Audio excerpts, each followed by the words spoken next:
Ես երջանիկ մարդ եմ։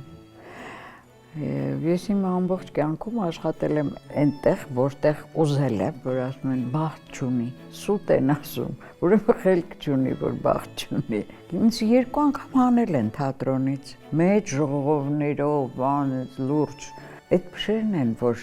կոփում են մարդուն։ Միշտ ես իմ նպատակին հասել եմ։ Մայրս ղարսեցի էր, հայրս մշեցի, ես ուղղակի իրավունք չունեի ուրիշ տեսակ լինեի։ Ձեր կյանքի ամենագեղեցիկ շրջանը ո՞րն եք համարում։ Երիտասարդությունն է, ծաղիկի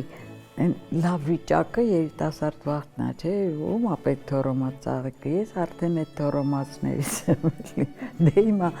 ես է պետք է լինեմ, որ երիտասարդը ավելի լավ զգա իրան։ Եթե ես կորցնեմ հայբեմը շատ մեծ կորուստ կունենա։ Հայ պերսոնայում այս անգամ հյուրընկալել եմ դերասանուհի Անահիտ Ղուկասյանին։